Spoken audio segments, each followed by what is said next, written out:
Now, we also are being joined by our Assistant Editor for Foreign Affairs, Siddhant Sibal, who's joining us live from New Delhi. Siddhant, thank you so much for joining us again. Siddhant, we are also, of course, expecting that all-important briefing that's scheduled for 10 a.m. Siddhant, what are some of the things that we can expect from that? It really will set the tone for how the coming few days are going to look like and how things will pan out between India and Pakistan. Of course, largely all of that depends on what the response from the other side is going to be. But still, it will set the tone for what's to come. What can you tell us?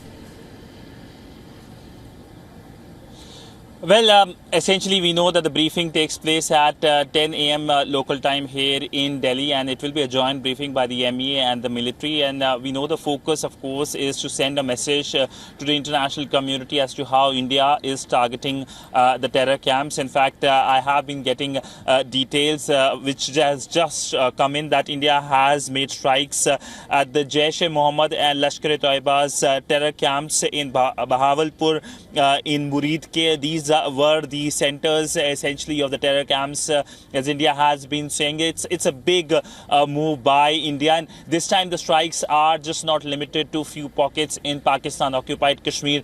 These are strikes deep in Pakistani Punjab. That is hugely significant, and this is something that the world will be closely watching. We know that so far the American comments have poured in. The US President Donald Trump has made his remarks.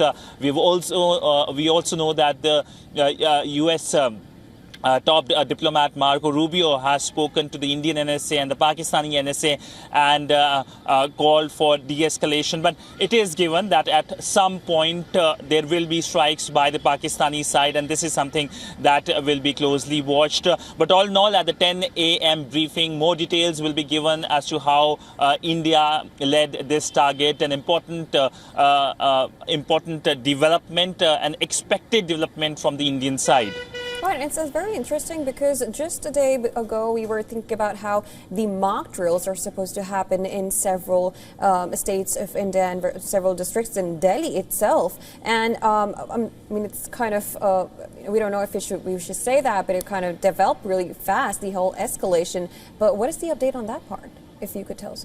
And what is the reaction on ground from the heart of India? You know, these strikes have put the entire essentially plans for the day in a lot of changes. In fact, today was the day here in Delhi where there were mock drills planned, nationwide mock drills, but also here in Delhi, but also briefings by the Indian Trade Minister on the India-UK FTA being concluded. It was expected to happen at 9 a.m. So there were a lot of pressers. In fact, there was another important event by the Russian side, the Russian embassy, to pay homage to Biju Patnaik because he played an important role in the Battle of Stalingrad. But it now looks everything is in a state of suspension or perhaps has been deferred. We are waiting for official word because it was a long night and officials were awake all night.